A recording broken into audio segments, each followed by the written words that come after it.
인생의 폭풍 속 평온한 항구 박준호 옷입니다. 서울 한복판, 눈부신 마천루 사이에서 자신만의 왕국을 일궈낸 성공한 사업가였다. 그의 이름 앞에는 늘 성공 신화의 주인공, 미다스의 손과 같은 화려한 수식어가 따라붙었다. 장난감, 아동복, 그리고 키즈 카페 체인 키드토피아는 단순한 사업을 넘어 그의 삶의 철학과 열정이 깃든 작품이었다. 키드토피아의 알록달록한 놀이터에서 아이들이 웃고 뛰어노는 소리는 준호에게 세상 그 어떤 음악보다 아름다운 교향곡으로 들렸다. 하지만 그 화려함의 이면에는 깊고 쓸쓸한 그림자가 드리워져 있었다. 아이들을 그토록 사랑했지만 정작 그는 자신의 아이를 가질 수 없었다. 아내 이서연과의 결혼 생활은 완벽해 보였지만 그녀의 난임이라는 현실은 그들의 삶에 지울 수 없는 공백을 만들었다. 서연은 아이에 대한 욕심이 크지 않아 담담했지만 준호에게는 그 공허함이 가슴을 짓누르는 돌덩이 같았다. 사업을 위해 동분서주하는 고된 일상 속에서도 언젠가 자신을 쏙 빼닮은 아이와 손잡고 키드토피아를 거니는 꿈을 꾸곤 했다. 그러나 그 꿈은 결코 현실이 될 수 없음을 알기에 그의 마음은 늘 쓸쓸했다. 그의 아내 이서연은 그의 인생에 드리워진 그림자를 덮어주는 따뜻한 햇살 같은 존재였다. 그녀는 준호보다 5살이나 어렸지만 나이 차이는 그들의 사랑에 아무런 문제가 되지 않았다. 오히려 그녀의 젊고 순수한 에너지는 준호에게 활력을 불어넣었다.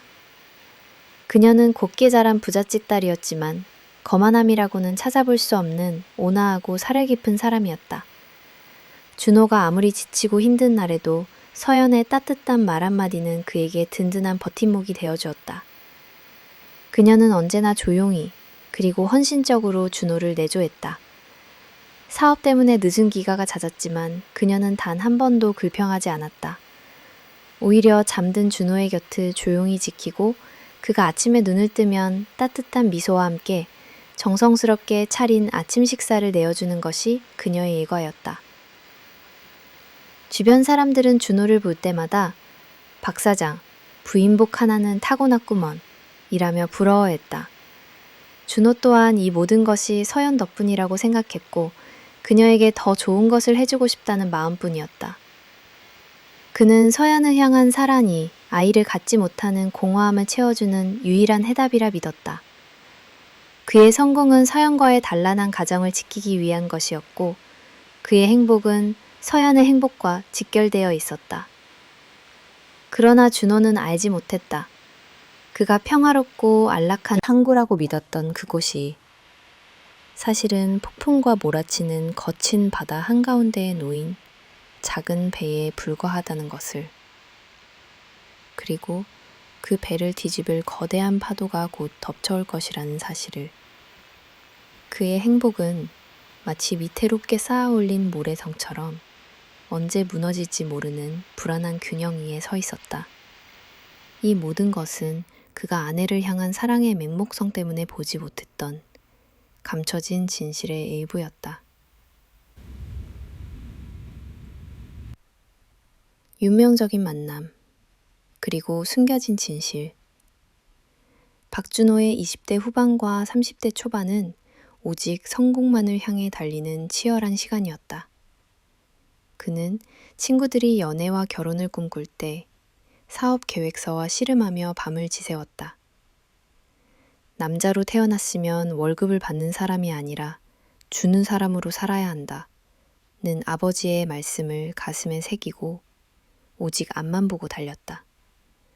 그의 사업이 조금씩 자리를 잡기 시작하자 주변에서는 앞다투어 괜찮은 여성들을 소개시켜주겠다며 나섰다. 특히 자신의 딸을 소개해주며 한번 만나보라고 권하는 이들도 많았다. 하지만 준호에게 결혼은 아직 먼 이야기였다. 돈을 버는데 온 신경이 곤두서 있었기에 사랑이나 연애는 그에게 사치처럼 느껴졌다. 그러던 어느 날 평소 준호를 아끼고 따르던 한 여사님이 유독 적극적으로 선 자리를 주선하기 시작했다. 그 여사님은 준호를 만날 때마다 박 사장, 이제 장가 가야지. 내가 정말 잘 아는 참한 아가씨가 한 명 있거든. 이라며 운을 떼곤 했다. 그녀가 묘사하는 아가씨는 이제 막 대학을 졸업한 순수하고 해맑은 23 아가씨였다. 여대를 나와 피아노를 전공했고 한 번도 남자친구를 사귀어 본 적 없는 진짜 순수녀라고 강조했다. 여사님은 만날 때마다 그 아가씨에 대한 이야기를 절반 이상 늘어놓았고 준호는 그 끈질긴 설득에 결국 못 이기는 척 승낙하고 말았다. 더 이상 거절했다가는 이 이야기가 끝없이 이어질 것만 같았기 때문이다. 약속 장소에 나간 준호는 깜짝 놀랄 수밖에 없었다. 선자리에서 만난 아가씨의 어머니가 바로 그 여사님이었던 것이다. 그제야 준호는 그토록 적극적으로 자신을 밀어붙였던 이유를 깨달았다. 너무 노골적인 의도가 살짝 불편하기도 했지만 준호는 그녀를 보자마자 그 마음이 사르르 녹아내리는 것을 느꼈다. 23의 서연은 여사님의 말처럼 청초하고 순수한 모습 그대로였다. 맑은 눈망울과 수줍은 미소는 준호의 마음을 흔들기에 충분했다. 연애 경험이 전무했던 준호는 어떻게 대해야 할지 몰라 서툴고 뻣뻣들은 그렇게 만남을 이어갔고 1년 뒤 결혼에 골이 냈다. 결혼 생활은 완벽했다. 서연은 모든 것을 준호에게 맞춰주는 사람이었다. 착하고 조용하며 사근사근한 성격은 준호의 거친 사업가 기질을 부드럽게 감싸주었다. 준호 또한 그런 서연을 위해 무엇이든 해주고 싶었다. 자기가 피아노 치고 싶으면 언제든지 내가 뒷바라지 해줄게 라고 말했지만 서연은 고개를 저으며 여보, 전 건반이라면 질색이에요. 어릴 적 엄마 성화에 못 이겨 억지로 친 건데 이젠 치기 싫어요. 전 그냥 당신 내조하며 사는 게 제일 잘 맞아요. 라고 말했다. 그렇게 서연은 평생을 주부로 준호의 곁을 지키는 그림자처럼 살았다. 준호는 아내의 헌신적인 사랑이 너무나 고마웠다. 자신을 위해 꿈을 포기하고 가정에 헌신하는 모습에 감동했다. 그는 서양과의 결혼이 인생 최고의 축복이라고 믿어 의심치 않았다. 그러나 준호의 눈에 보이지 않는 진실이 있었다. 서연의 맑고 순수한 눈빛 뒤에는 남자를 사냥감으로 보는 냉철한 계산이 숨겨져 있었다. 그녀가 피아노를 포기한 진짜 이유는 피아노 전공이 돈 많은 남자를 잡는데 더 이상 필요하지 않았기 때문이었다. 그녀는 준호를 만날 때부터 이미 그의 사업 규모와 재산을 꼼꼼히 파악하고 있었다. 그 순수함과 헌신은 모두 정교하게 짜인 연극이었으며 준호는 그 연극의 주인공이었을 뿐이었다.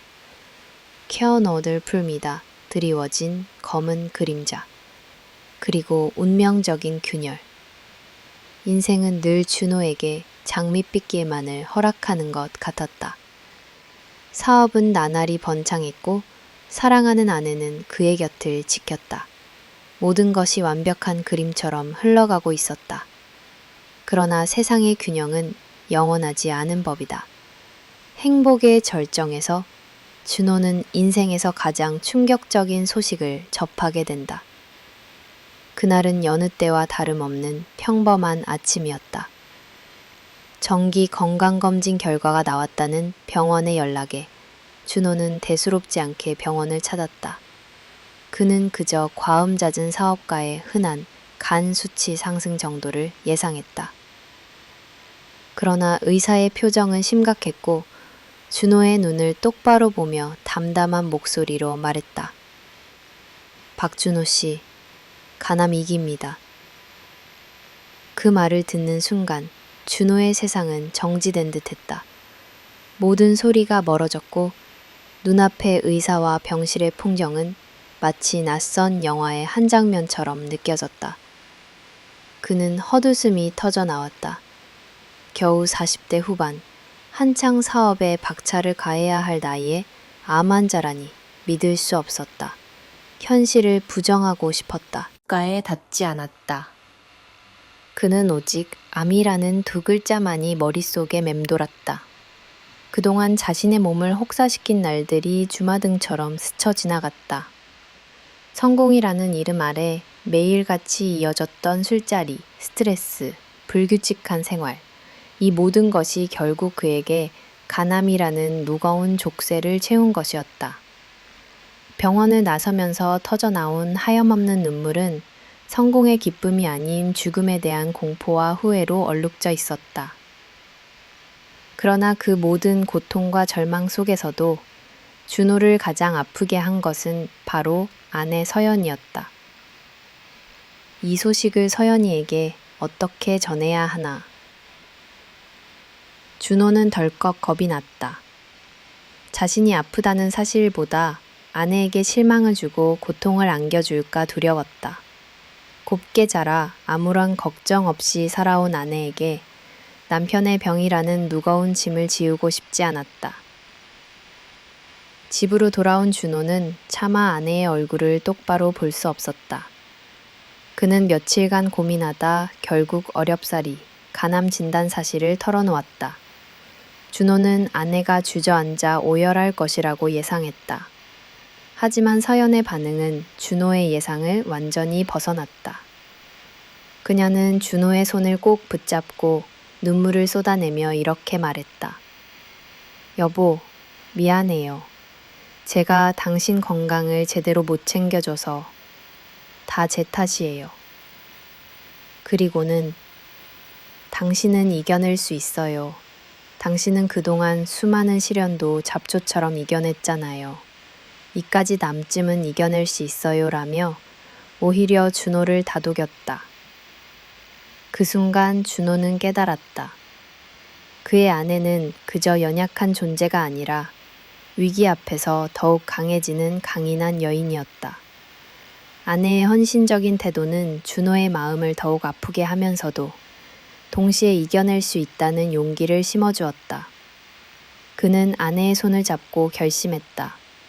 반드시 병을 이겨내서 사랑하는 아내 곁에서 더 오래 행복하게 살겠다고. 이 시련이 그들의 사랑을 더욱 단단하게 만들어줄 것이라고 굳게 믿었다. 하지만 준호는 알지 못했다. 서연의 눈물은 진심이 아니었으며 그녀의 헌신적인 모습기에는 차갑고 냉혹한 계산이 숨겨져 있다는 것을.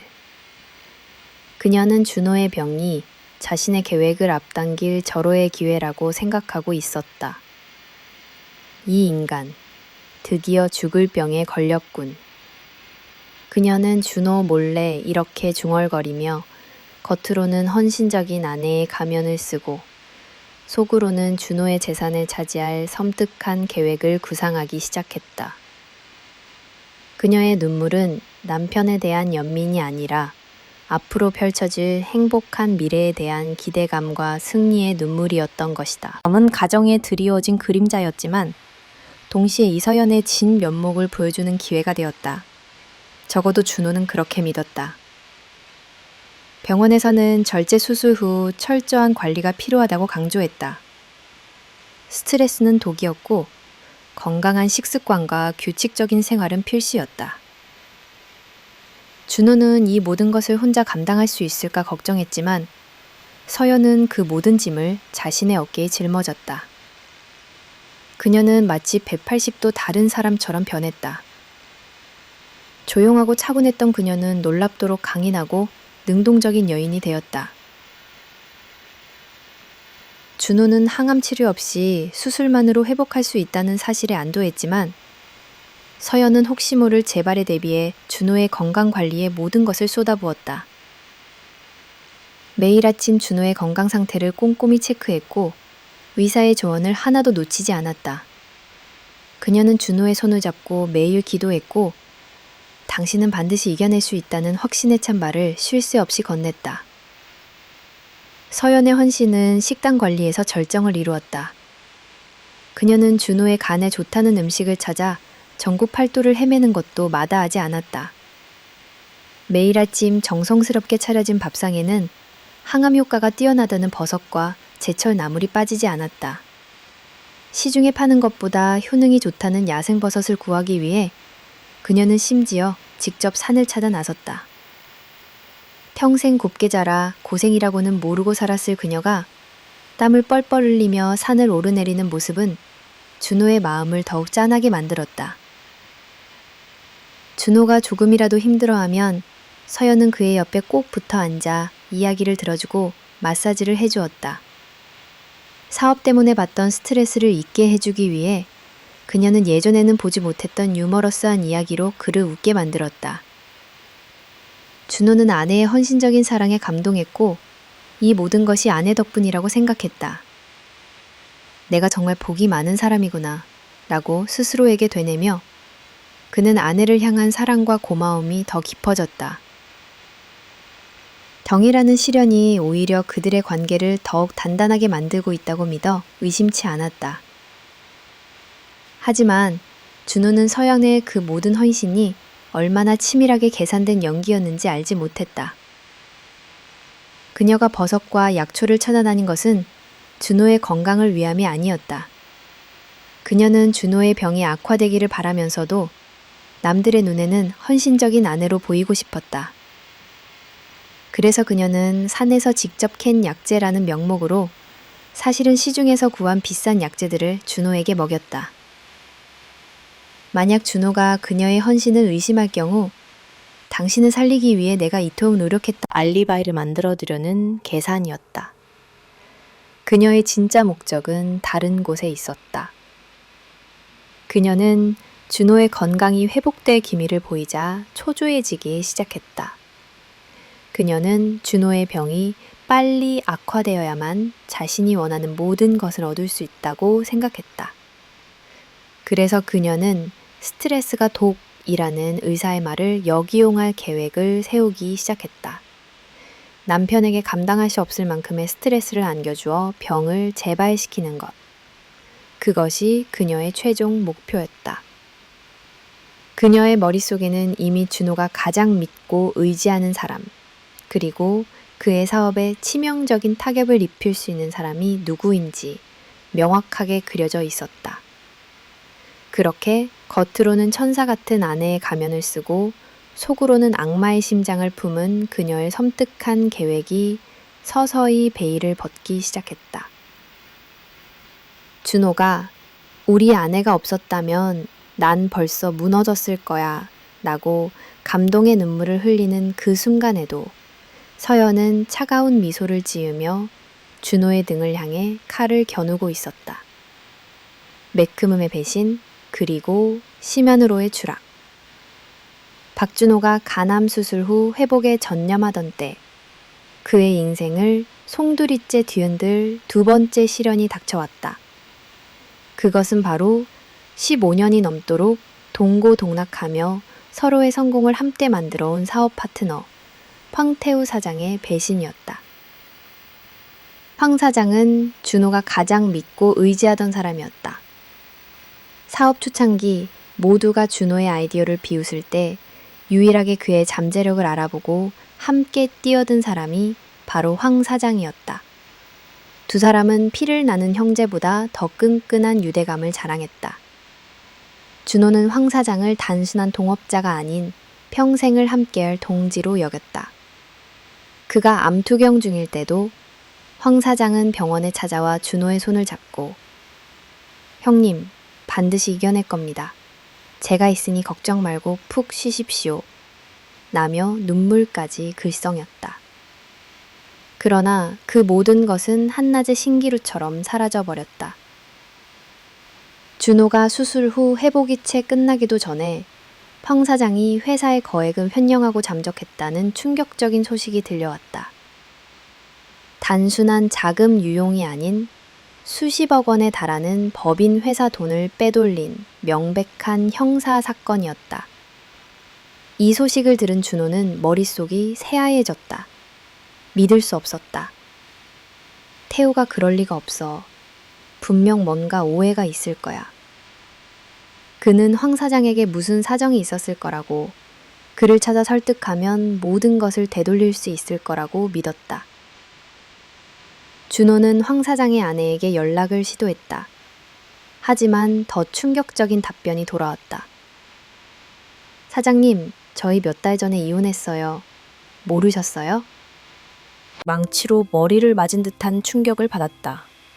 15년을 믿어온 사람이 한순간에 사라지고 그 배경에 숨겨진 진실은 더욱 잔인했다.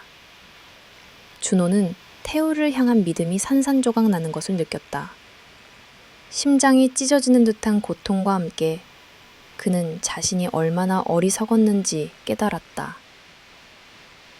이 사건은 준호의 건강에 치명적인 영향을 미쳤다. 의사가 스트레스는 독이라고 신신당부했지만 그는 이 믿을 수 없는 배신 앞에서 감정을 다스릴 수 없었다. 불면증에 시달렸고 식사도 제대로 하지 못했다. 간 수치는 다시 치솟았고 준호의 몸은 급격히 쇠약해지기 시작했다. 그는 이 일로 인해 다시 죽음의 문턱에 서게 될지도 모른다는 공포에 휩싸였다. 그의 곁을 지키던 서연은 분노에 휩싸였다. 평소 순하고 고운 말만 하던 그녀의 입에서 그 황 사장놈 진짜 미친 거 아니야? 어떻게 당신 둔기에 칼을 꽂을 수가 있어? 내가 그 인간 말종 같은 놈 어떻게든 잡아서 단두대에 올려놓고 말 거야. 라는 험한 말이 쏟아져 나왔다. 준호는 아내의 격한 분노에 오히려 마음이 아팠다. 자신 때문에 고생하는 아내를 보며 죄책감과 미안함이 밀려왔다. 준호가 기력을 잃어가는 동안 서연은 황 사장을 경찰에 신고하고 수소문하며 그를 찾아 나섰다. 그녀의 모습은 마치 복수를 위해 모든 것을 불태우는 여전사 같았다. 준호는 아내의 헌신적인 노력에 다시 한번 깊은 감동을 받았다. 그래, 내 곁에 이렇게 든든한 서연이가 있으니 괜찮아. 혼자가 아니야. 그는 서연의 손을 잡고 다시 일어설 용기를 얻었다. 그러나 준호는 몰랐다. 이 모든 상황이 사실은 서연이 철저하게 설계한 거대한 그림의 일부라는 것을. 황태우는 단순한 배신자가 아니었다. 그는 바로 서연의 첫사랑이자 준호의 재산을 노리는 공범이었다. 겉으로는 황 사장을 비난하며 분노했지만 서연의 속마음은 차갑게 미소 짓고 있었다. 그녀는 준호가 가장 믿는 사람에게 배신당할 때 받을 충격이 얼마나 클지, 그리고 그 스트레스가 그의 병을 어떻게 악화시킬지 이미 정확하게 계산하고 있었다. 서연의 입에서 나온 험한 욕설은 준호를 안심시키기 위한 연극이었고, 황 사장을 찾아 나선 행동 역시 준호의 의심을 피하기 위한 치밀한 위장이었다. 준호는 사랑하는 아내의 품 안에서, 그리고 가장 믿었던 친구의 칼날 위에서 서서히 무너져가고 있었다. 가려진 진실, 그리고 복수의 가면. 박준호가 황태우의 배신으로 심연의 나락으로 떨어지고 있을 때 이서연은 겉으로는 분노와 절망에 빠진 아내의 모습으로 일관했다. 준호 앞에서 황태우를 향한 증오를 쏟아냈고, 저 인간 쓰레기를 내 손으로 잡아서 감옥에 쳐넣겠다. 며 눈물을 흘렸다. 준호는 그런 사연에 몸이와 죄책감에 시달렸다. 평생 고생 모르고 살던 아내가 자신 때문에 이런 고통을 겪어야 한다고 생각하니 가슴이 찢어지는 듯 아팠다. 하지만 준호가 보지 못하는 곳에서 서연의 눈빛은 차갑고 날카롭게 빛나고 있었다. 그녀의 분노는 준호를 향한 연민이 아니었다. 그것은 자신의 계획이 뜻대로 진행되고 있다는 만족감의 표현이었다. 준호는 스트레스에 시달리며 하루가 다르게 쇠약해져 갔다. 그녀가 의도했던 대로 그의 병은 재발의 조짐을 보였다. 서연은 준호에게 스트레스 받지 마세요, 여보. 다 제가 해결할게요. 남의 다독였지만 사실 그녀는 준호에게 끊임없이 심리적인 압박을 가하고 있었다.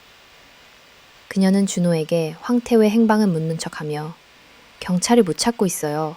이대로 돈을 다 떼이는 건가요? 라고 불안감을 조성했다. 준호는 이 말에 더욱 초조해졌고 잠 못 이루는 밤이 이어졌다. 사연은 준호를 대신해 황태우를 잡겠다며 경찰서를 드나들고 법률 자문을 받는 척했다. 준호의 눈에는 그녀의 이런 행동이 그저 헌신적인 아내의 노력으로만 비쳤다. 그는 병으로 힘든 와중에도 아내에게 미안해 서연아, 너 혼자 너무 고생하는 것 같아서 라고 말했다. 그때마다 서연은 무슨 소리예요, 여보. 당신을 지키는 게 제 일인걸요? 라며 애틋한 미소를 지었다. 하지만 그녀의 발걸음이 향한 곳은 경찰서만이 아니었다. 그녀는 준호 몰래 황태호와 은밀하게 연락을 주고받고 있었다. 그녀의 휴대폰에는 준호에게는 보여줄 수 없는 메시지들이 가득했다. 오빠, 박 사장 상태가 점점 안 좋아지고 있어. 곧 우리 계획이 성공할 것 같아. 걱정 마. 박 사장은 우리를 절대 의심하지 않아. 내가 완벽하게 속이고 있으니까. 황태우의 배신은 그들의 공통된 목표를 위한 치밀한 연극이었다.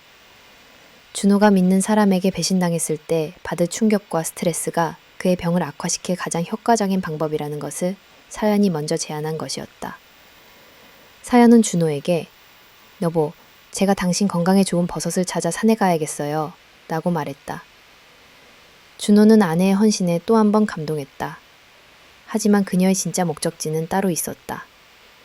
그녀는 헌태호와 함께 준호의 재산을 가로챌 구체적인 계획을 세우고 잠적한 그와 은밀하게 만나기 위해 강원도의 한적한 산골짜기에 마련된 비밀 아지트로 향하고 있었다.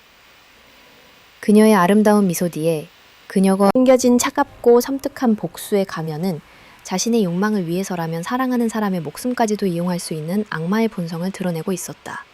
준호는 그 모든 것을 알지 못한 채 아내의 헌신이라는 달콤한 독에 서서히 중독되어 가고 있었다. 마타탭, 그리고 추적의 시작. 이서연이 강원도 산골로 떠난다는 말을 했을 때 박준호의 마음속에는 설명할 수 없는 불안감이 싹트기 시작했다. 그녀는 사촌언니 부부와 함께 산에 가서 희귀버섯과 약초를 캐러 간다고 했다. 이틀 정도 집에 들어오지 못할 것이라며 평소와 다름없는 밝은 목소리로 이야기했다. 그러나 준호는 왠지 모르게 마음이 칸치 않았다. 그는 힘겹게 서연의 손을 잡으며 말했다. 서연아, 그냥 가지 마. 나 때문에 너까지 병들면 안 돼. 그리고 자네 사촌 언니네 부부는 위험한 곳만 골라다니지 않나. 그냥 집에 있어줘. 하지만 서연은 준호의 만류에도 불구하고 당신을 살리기 위해서라면 이 정도 고생은 아무것도 아니에요 라며 새벽에 몰래 집을 나섰다. 평소 준호에게 한없이 순종적이던 그녀였기에 그의 만류를 뿌리치고 떠난 그녀의 행동은 어딘가 석연치 않았다. 연락을 해도 서연은 받지 않았고 사촌 언니 부부의 연락처도 알지 못했다. 준호는 가슴 한편이 뻥 뚫린 듯한 공허함과 함께 왠지 모르게 불길한 예감에 휩싸였다. 자업을 오랫동안 해오며 단련된 그의 직감은 꽤나 정확했다. 그날따라 준호는 평소보다 더 예민했고 신경이 곤두서 있었다. 무슨 안 좋은 일이 생길 것만 같다는 불길한 기운이 온몸을 감쌌다. 그러던 중 준호의 머릿속에 번뜩이는 생각이 스쳐 지나갔다. 서연이 회사 법인 차량을 타고 나갔다는 사실을 기억해낸 것이다.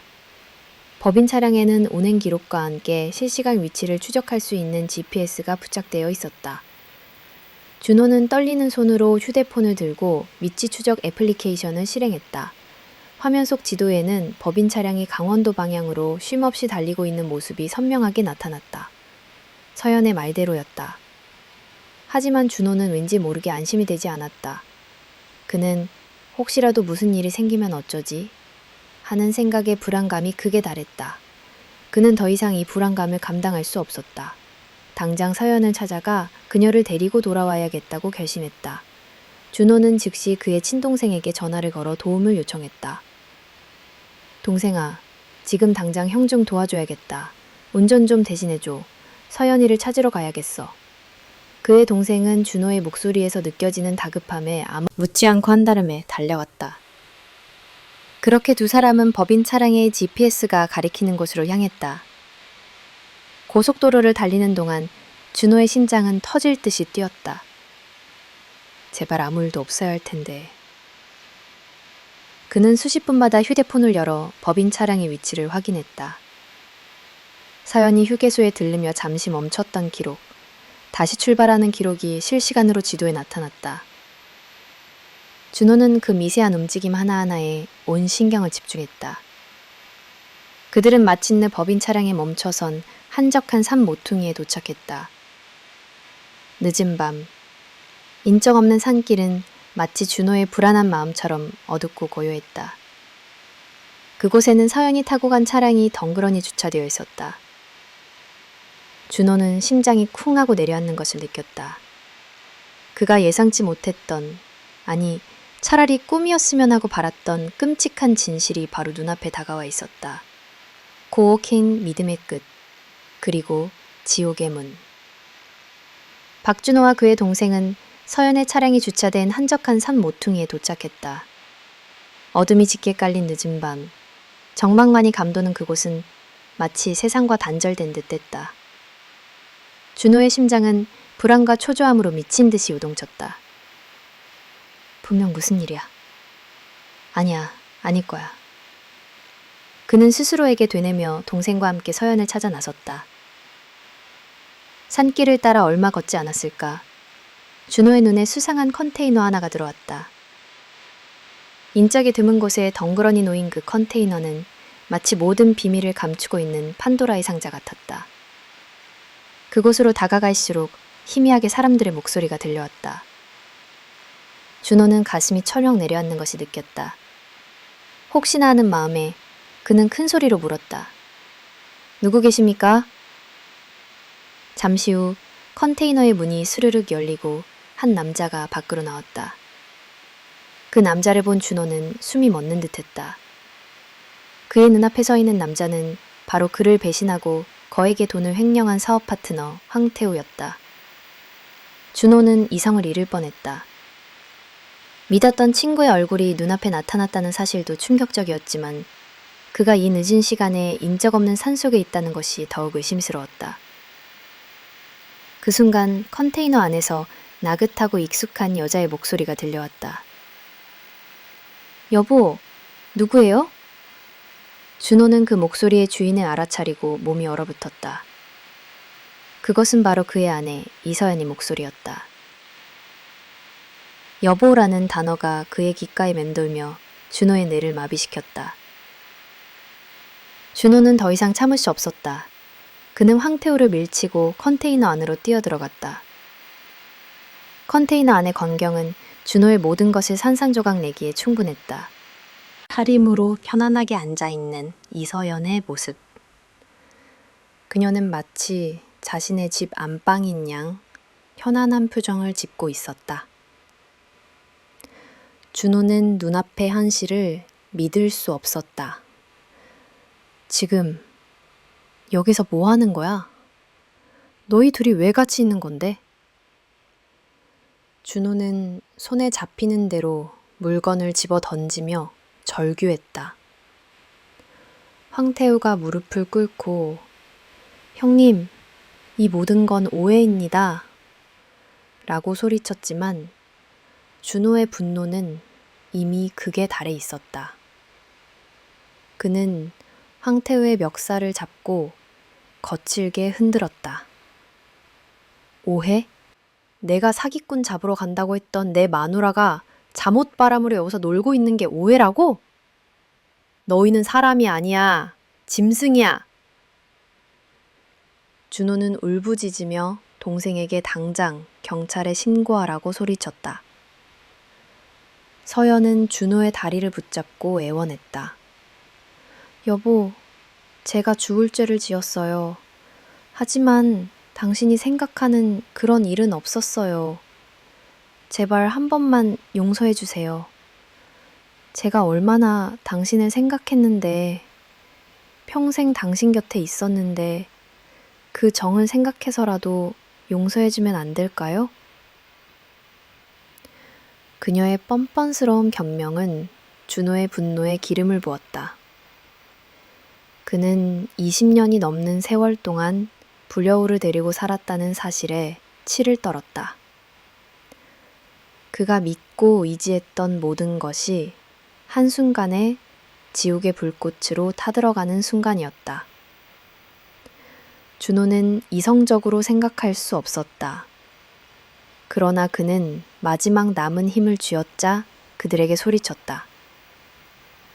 너희가 정말 결백하면 휴대폰 잠금 전부 풀어봐. 그 말에 황태우는 휴대폰을 바닥에 내던지며 저항했지만 준호의 동생이 황태우를 제압했다. 결국 황태호는 잠금을 해제할 수밖에 없었고 그 안에는 준호의 인생을 송두리째 무너뜨릴 충격적인 증거들이 가득 담겨 있었다. 믿음의 끝에 찾아온 것은 달콤한 사랑이 아닌 잔인한 배신과 지독한 복수였다. 준호는 절망의 끝에서 무릎을 꿇고 말았다. 에러간스 드러난 민낯, 그리고 악마들의 축배. 박준호가 황태우의 멱살을 잡고 절규하는 동안 그의 동생은 경찰에 신고를 마친 후 황태우의 휴대폰을 억지로 빼앗았다.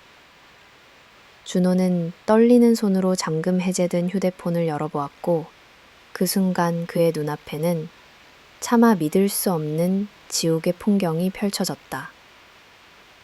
황태우의 휴대폰 속에는 이서연과 그들은 준호라는 돈줄을 발견하고 치밀한 계획을 세워 접근했던 것이다. 가장 충격적인 메시지는 준호의 간암 진단 이후의 대화였다. 준호가 암 판정을 받은 날 서연은 황태우에게 오빠, 박 사장 드디어 병 걸렸어. 우리 이제 축하 파티 열어야 하는 거 아니야?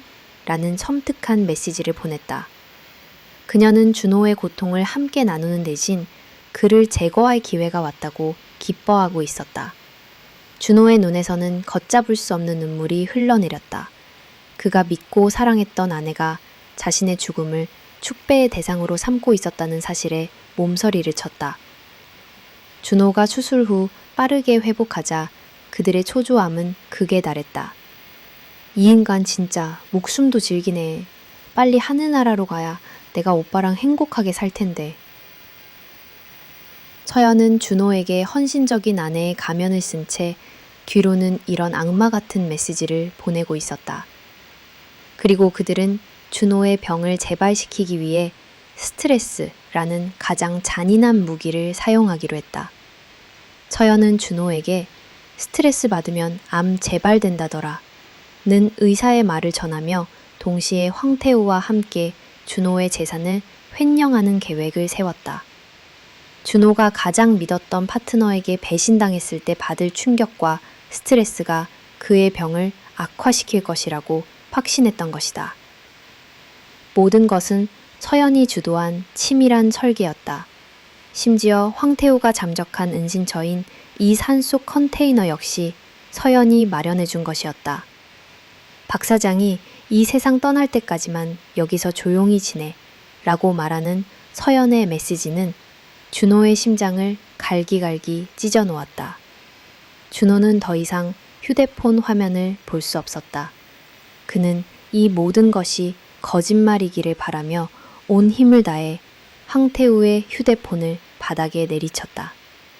분노와 배신감에 이성을 잃은 준호는 서연과 황태우에게 달려들려 했지만 그의 동생이 필사적으로 그를 막아섰다. 형, 이러다 진짜 큰일 나. 일단 진정해. 동생의 외침이 아니었다면 준호는 그 자리에서 그들을 향해 무슨 짓을 저지를지 몰랐을 것이다. 잠시 후 동생의 신고를 받고 출동한 경찰들이 도착했다. 황태우는 수갑을 찬 채 경찰들에게 연행되었고 준호는 멍한 표정으로 그 모습을 지켜보았다. 그의 눈에는 분노와 함께 20년이 넘는 세월 동안 철저히 속아 살았던 자신에 대한 비참함이 가득했다. 그의 행복은 한순간에 지옥으로 변했고 사랑이라 믿었던 모든 것은 한낱 허상에 불과했다. 부릇과 추악한 고백, 그리고 가면 속의 진실. 경찰이 황태우를 연행한 후 로 돌아왔다. 이전에 따뜻하고 행복했던 보금자리는 이제 차가운 증오와 배신이 가득한 지옥으로 변해 있었다. 준호는 더 이상 사연의 얼굴을 마주볼 자신이 없었다. 20년 넘게 사랑이라 믿었던 모든 것이 한순간에 산산조각 난 충격은 그의 영혼을 갉아먹고 있었다. 집에 도착하자마자 준호는 서연에게 단호하게 말했다.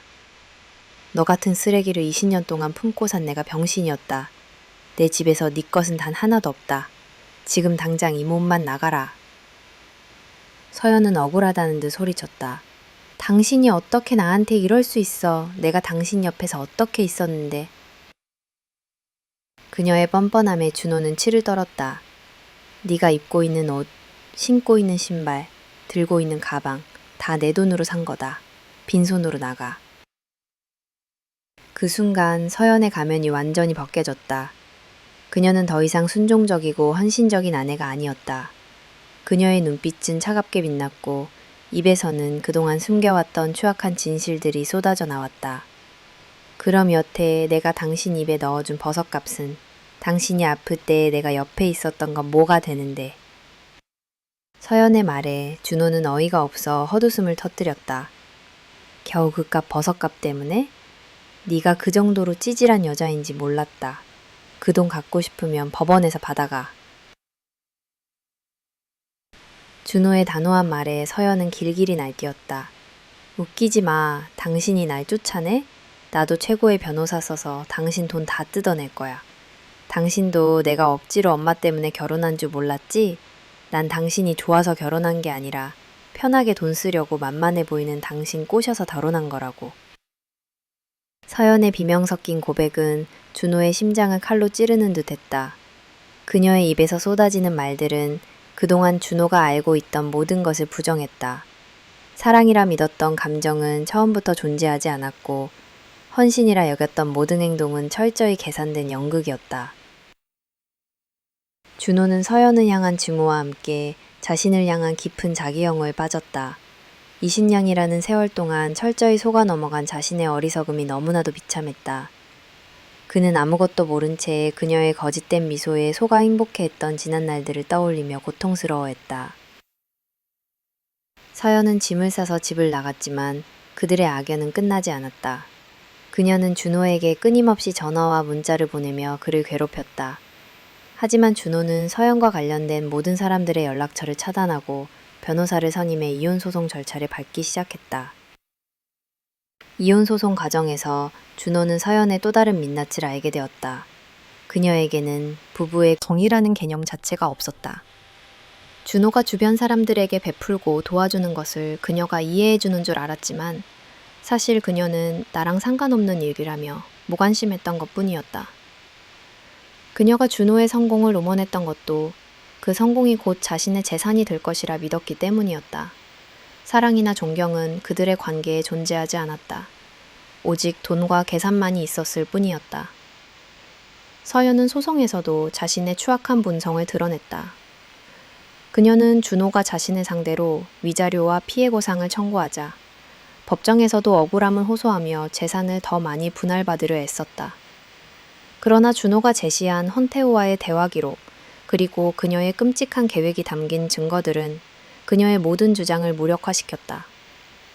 그녀는 준호의 병을 이용해 재산을 가로채려 했다는 사실이 밝혀지자 법정에서도 오열했지만 그 눈물은 진정한 뉘우침이 아닌 패배자의 절규에 불과했다. 법정의 심판, 그리고 정의의 실현. 박준호와 이서연의 이혼소송은 한치의 양보 없는 진흙탕 싸움이었다. 서연은 최고의 변호사를 선임하며 재산 분할에서 유리한 위치를 차지하려 애썼다. 그녀는 평생 준호의 곁에서 헌신적인 아내 역할을 했다는 점을 내세우며 준호의 재산 절반을 요구했다. 그녀의 변호사는 전업주부의 가사노동은 사업가의 외벌이 못지않은 기여를 한다는 논리로 서연의 주장을 뒷받침했다. 그러나 준호의 변호사는 서연의 주장을 조목조목 반박했다.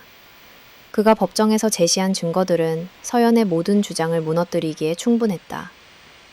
준호의 변호사는 피고인 이서연은 원고 병의의 병을 이용해 재산을 가로챌 목적으로 사기 및 대임에 가담했다는 점을 강조하며 황태우의 휴대폰에서 복원된 메시지 기록들을 증거로 제출했다.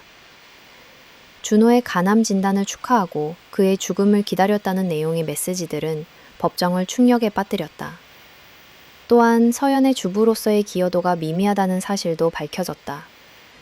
준호의 변호사는 피고인은 평생 가사도우미를 고용하여 집안일을 해왔고 자녀가 없어 육아에 대한 기여도도 전혀 없다고 주장했다. 이와 함께 준호의 재산이 대부분 그의 독자적인 사업 능력으로 형성되었다는 점을 강력하게 피력했다. 준호가 수십 년간 쌓아온 사업 노하우와 피나는 노력이 재산 증식의 결정적인 요인이었음을 증명한 것이다. 치열한 법정 공방 끝에 판사의 판결이 내려졌다. 피고인 이서연은 원고 박준호의 병을 이용해 재산을 가로채려 한 사실이 명백하며 이는 단순한 불륜을 넘어선 반이준적 범죄에 해당한다.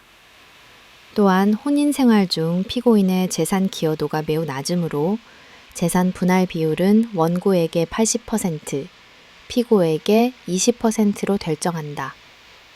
이 판결은 서연의 마지막 희망마저 산산조각 냈다.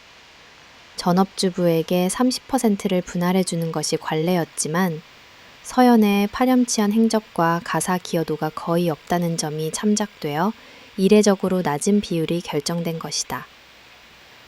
서연은 법정에서 울부짖었지만 아무도 그녀에게 동정의 눈길을 보내지 않았다.